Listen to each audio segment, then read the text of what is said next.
রিফাত, আমার ওখানটাতে একটা চুমু দাও তো। কোথায়? আরে ওখানে, আমার নিচের ওই জায়গাতে চুমু দাও, ভালো করে দিবা। ইস, আমি পারবো না। ওখানে কেউ চুমু দেয় নাকি? হ্যাঁ, দাও দাও বলছি। কেন দেব? ওখানে চুমু দিলে হেব্বি লাগে, কেমন যেন হয় আমার।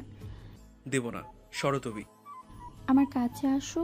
তুমি আমাকে আদর না করলে তোমাকে যে কি করবো আমি। এ কি, তুমি আমার শার্ট খুলছো কেন? অসম্ভব মেয়ে একটা, কোনো নোটিশ ছাড়া এসব করতে আসছে। চুপ করো তো, আমার অনেক আদর পাইছে, আমাকে আদর করো। সবসময় কি তোমার আদর পায় নাকি? কিভাবে এত রোমান্টিক মুডে থাকো শুনি? এত জানা লাগবে না। তুমি আমাকে আদর করবা মানে আদর করবা। আমাকে জড়িয়ে ধরো তো একটু। আচ্ছা, ধরছি।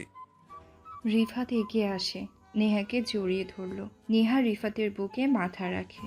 রিফাত নেহার পিঠে হাত দিয়ে নেহাকে জড়িয়ে ধরে রাখে। নেহা ঝাড়ি দিয়ে বলে, ওই, তুমি আদর করতে পারো না নাকি? কিভাবে জড়িয়ে ধরেছো? আর কিভাবে জড়িয়ে ধরতে হয়? জড়িয়ে ধরার সময় পিঠে হাত দিতে হয়, একটু একটু করে চাপ দিতে হয়, কোমরে হাত দিয়ে টিপতে হয়। গাধা নাকি তুমি? তুমি এত কিছু জানো কিভাবে? সবসময় রোমান্টিক মুডে থাকো কিভাবে শুনি? আমি কিভাবে জানবো? মুভিতে দেখে শিখেছি। তুমি কি, হ্যাঁ, ছেলে হয়ে কিভাবে রোম্যান্স করতে হয় জানো না? জানি তো। তাকে জানো শুনি, কি করতে হয় বলো তো? ওই যে, কাছে আসতে হয়, ঠোঁটে একটু চুমু খেতে হয়, তারপর সব ড্রেস খুলে ইয়ে করতে হয়। বুঝেছো? দেখেছো? আমি কিন্তু সব জানি। এইটা কোনো আদর হলো? এটা কোনো রোম্যান্স হলো? তোমাকে আমি গলা টিপে মারবো হারামি পোলা। কি গাধাকে বিয়ে করলাম আমি। তুমি আমাকে গাধা কেন বললে? আমি তোমার সাথে কথা বলবো না আর। আসছে ঠং করতে, পারো না কিছু, সরো তুমি। তা কিভাবে আদর করতে হয় বলো তুমি?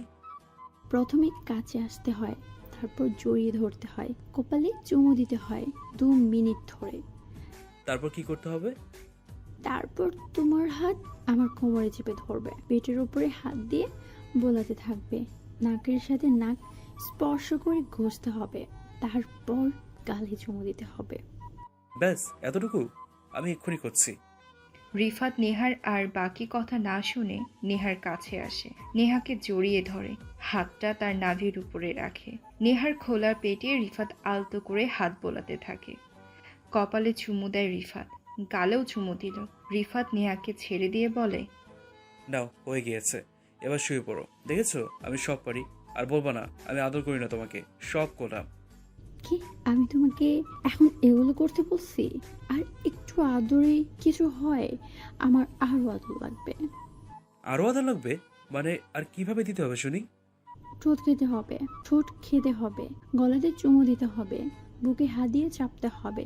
নাদন, বুঝেই না। আল্লাহ। আরে, আগে বলবো তো।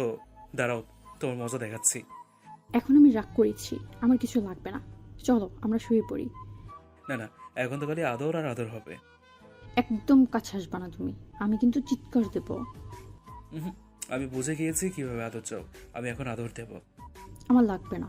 এই এই, তুমি আমার বুকে হাত দিয়েছো কেন? হাত সরা বলছি। কেন সরাবো? তোমার বুক অনেক নরম। একটু সরাও তো কাপড় দেখি আমি। হাত সরাও। আহ, লাগছে। এত জোরে চাপ দিলা কেন? তোমাকে আমি মারবো বেয়াদব। রিফাত শয়তানি মার্কা একটা হাসি দেয়। নেহা মুখে বারণ করলেও রিফাত হাত সরাচ্ছে না। রিফাত নেহাকে আদর করতে ব্যস্ত হয়ে পড়ে। নেহাকে রিফাত আদর করুক, তার আগে ওদের পরিচয়টা একটু দিয়ে নেওয়া যাক। রিফাত হলো একজন বড় বিজনেসম্যান। রিফাত গাড়িতে করে একদিন তার বিজনেসের কাজে যাচ্ছিল। হঠাৎ ট্রাফিক জ্যামে আটকে যায় রিফাত। গাড়িতে বসতে ভালো লাগছিল না বললে গাড়ি থেকে নামে সে। আর নামতেই দেখতে পায় দূরে একটা মেয়ে কার সাথে যেন চিল্লিয়ে ঝগড়া করছে। রিফাত সেদিকে এগিয়ে যায়, দেখতে পায় নেহা কার সাথে যেন ঝগড়া করছে। রিফাত শুনতে পায়, শালা, এতটুকু একটা বাচ্চা মেয়েকে তুই বাজে কথা বলিস? তোকে তো আজকে পুলিশে দেব। কথাটা বলেই নেহা ঠাস করে একটা বয়স্ক লোকের গালে জ্বর বসিয়ে দেয়। রিফাত হাঁ করে তাকিয়ে থাকে। কি ডেঞ্জারাস মেয়ে একটা! কি হলো কিছুই জানে না। একটা চরের দৃশ্য সবাই দেখতে পায়। রিফাত এগিয়ে যায় সেদিকে, পিছন থেকে নেহার উদ্দেশ্যে বলে, কি ব্যাপার? আপনি একজন আপনার বাবার বয়সী লোকের গালে চড় মারলেন? এটা কি ধরনের বেয়াদবি? ওই, আপনি কে রে? কোথা থেকে আসলেন? চর মারছি বেশ করছি, বেশি কথা বলে আপনাকেও ধরে মারবো, বুঝলেন? কিন্তু কেন? আর এত সাহস কেন আপনার, ডেঞ্জারাস ম্যান? ওই যে দেখছেন ফুল বিক্রি করা একটা মেয়ে বসে আছে, হ্যাঁ তো, ওই মেয়েটা কোন ক্লাসে পড়তে পারে আপনার ধারণা? 7 বা 8। কেন, তাতে কি হয়েছে? ওই যে লোকটাকে দেখছেন, শালা হারামি শয়তান কুত্তার বাচ্চাটা বলে ওর সাথে রাত কাটাতে অনেক টাকা দেবে। কথাটা বলে মেয়েটার হাত ধরে। মেয়েটা অসহায়, এই ব্যাটে সব কথা বলছে, তাহলে বলেন সম্মান দেব কিনা? কথাটা শুনেও রিফাতের রাগ হয়। নেহার সাথে সাথে রিফাতও লোকটাকে দুটো চড় লাগিয়ে দেয়। এরপর মেয়েটাকে কিছু খাবার কিনে দেয় রিফাত।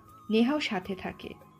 দুজনে অনেক কথা বলে। রিফাতের ভালো লেগে যায় এই ডেঞ্জারাস মেয়েটাকে, কিন্তু সেটা বলার সুযোগ হয়নি কখনো। তবে নেহার ঠিকানাও নিয়ে নেয় রিফাত। এরপর কেটে যায় 3 মাস।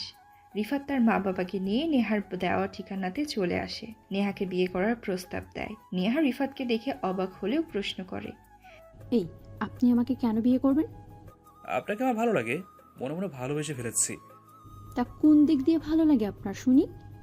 ওই যে আপনার ডেঞ্জারাস ভাব দেখেই আপনার প্রেমে পড়েছি। কি সাহস আপনার!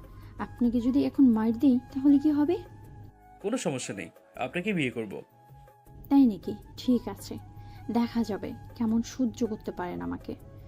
নেহা বিয়েতে রাজি হয়। রিফাতের সাথে নেহার বিয়ে হয়ে যায়। আর আজ ওদের বাসর রাত। কিন্তু রিফাত ইচ্ছে করেই বোকা সেজেছে। তবে রিফাত জানতো না এই ডেঞ্জারাস মেয়ে এতটা রোমান্টিক একজন। আহ, লাগছে তো, অনেক জোরে ব্যথা দিচ্ছ তুমি। একটু জোরে না করলে মজা পাবা না। সরো তুমি, অনেক জোরে করতে নেই, ব্যথা লাগে। ছাড়ো রিফাত। আর একটু বাবু, তারপর হয়ে যাবে। তাহলে আমার ঠোঁটে চুমু খাও। খাচ্ছি। আমার ঠোঁট জ্বলছে, ছাড়ো প্লিজ। লাগছে তো। তোমার ঠোঁট তো মিষ্টি কেন, তাই তো বলি, নিজেকে এখন কন্ট্রোল করতে পারি না। কুত্তা হারামি, আমাকে ব্যথা দিস, দাঁড়া তোকে মজা দেখাচ্ছি।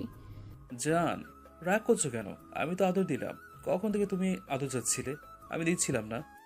লুচু একটা, আমি যখন চাইছিলাম তখন তো দাওনি, এখন কেন কাছে আসতে চাইছো? মতলবটা কি? বুঝি না ভাবছো? বুঝতেই যখন পাচ্ছ, তাহলে দূরে থাকছো কেন? তুমি নিজেই তো আমাকে আদর করতে পারো, তাই না? আর দুষ্টুমি করো না জান, আমার এখন আদর পেয়েছে।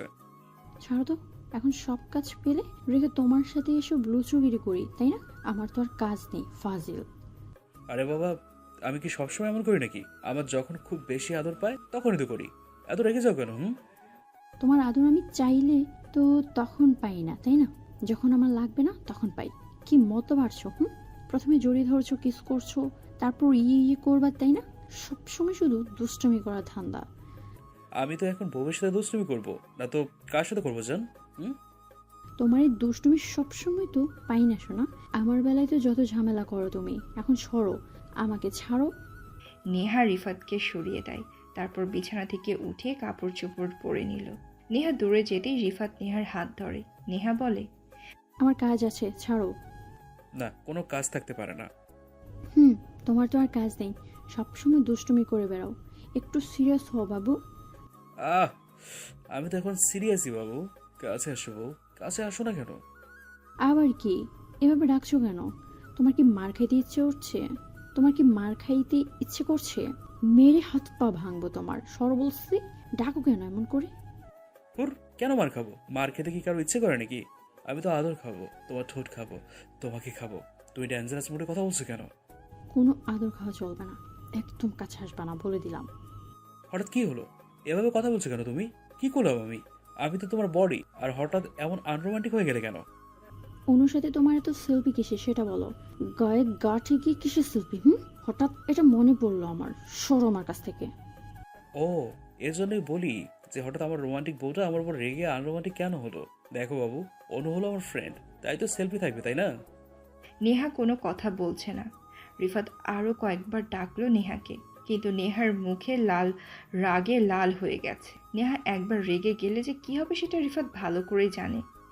অনু হলো রিফাতের বন্ধু, একসাথে পড়াশোনা করেছে। অনুর সাথে রিফাতের একটা ভালো সম্পর্ক ছিল। বিয়ের দিন অনু রিফাতের সাথে বেশ ভালোভাবেই লেগেছিল, যা নেহার চোখ এড়ায়নি। এমনকি অনুর সাথে যতগুলো ছবি ছিল সবগুলোতে নেহার রাগী ইমোজি। রিফাত দাঁড়িয়েছিল, অনু এসে গা ঘেঁষে দাঁড়িয়ে মুখ বাঁকা করে সেলফি তুলছে। সেটা দেখেই নেহার যত রাগ, কিন্তু রিফাত এত কিছু ভাবেনি। তবে এমন সময় রিফাতের সামনে নেহা এই অনু টপিক আনলো, রিফাতের যেন আর কিছুই বলার থাকে না। তারপরও রিফাত সবকিছু সামলে নেহাকে ডাকে। বউ, ও বউ, কই তুমি? কাছে আসো না একটু। বললাম তো ভালো লাগছে না আমার, তুই সত্য আমার সামনে থেকে। ধুর, দেখে দেখে একটা আনরোমান্টিক বউ আনলাম। কি দেখে বউ আনলাম রে? হ্যাঁ, সবসময় এভাবে কথা বলো তুমি। কিভাবে কথা বললাম রে? দেখ রিফাত, আমাকে একদম রাগাবি না, বলে দিলাম। কিভাবে বলো জানো না? সবসময় তুমি আমাকে তুই তো করে কথা বলো, কোনো সম্মান নেই আমার তোমার কাছে। তুমি ডেঞ্জারাস রাগি, তাই বলে কি সবসময় আমার সাথে এমন করবা? একটু তো ভালোভাবে কথা বলবা, তাই না? কেন বলবো? অন্যদের বেলায় তো হেব্বি হিরো সেজে ঘুরে বেড়াও, আমি কিছু বললেই তো তুমি শোনো। আচ্ছা সরি, আর কখনো কোনো মেয়ের সাথে মেয়ের কাছে ঘেসবো না। সেলফি তো দূরে থাক। সত্যি তো? হুম, সত্যি গো সত্যি। ঠিক আছে, এখন সরো, কাজ করব। বিরক্ত করবে না একদম। আমার ভালোবাসা তোমার কাছে বিরক্ত লাগছে? ঠিক আছে, আর কিচ্ছু বলবো না। যাও, যা ইচ্ছে করো। সরি। আরে রাগ করো কেন বাবু? আসলে সে রাত থেকে তুমি আমার সাথে এমন করে যাচ্ছ, আমি যখন চাইলাম তুমি তো পাত্তাই দিল না, তো কি করবো? কিচ্ছু করতে হবে না, থাকো তুমি। বাই। রিফাত কথাগুলো বলে রুমের বাইরে চলে আসে। নেহা ঠিকমতো কাপড় পরে রিফাতকে খুঁজতে থাকে। রিফাত ছাদে এসে দাঁড়িয়েছে। বেশ ভালোই লাগছে ওর। ব্যস্ততার কারণে ছাদে আসা হয় না বেশ কিছুদিন। আজকে এসে ভালো লাগছে। রিফাত ছাদে দাঁড়িয়ে দূরের জিনিস দেখছে। হঠাৎ কে যেন এসে রিফাতকে জড়িয়ে ধরল পিছন থেকে। তাকিয়ে দেখে নেহা এসেছে। কি ব্যাপার, তুমি এখানে? যাও, কাজ করো গিয়ে। আরে সবসময় এমন রাগ করো কেন? আমি কিছু করিনি। ওরে বাবু চারে, রাগ করে না। লাগবে না, সরো। যাবো না, জড়িয়ে ধরে বসে থাকবো। নেহা কথাটা বলে রিফাতকে শক্ত করে জড়িয়ে ধরে। রিফাতও আর রাগ না করে থেকে নেহাকে জড়িয়ে ধরে দুজনে ছাদে দাঁড়িয়ে আকাশ দেখতে থাকে।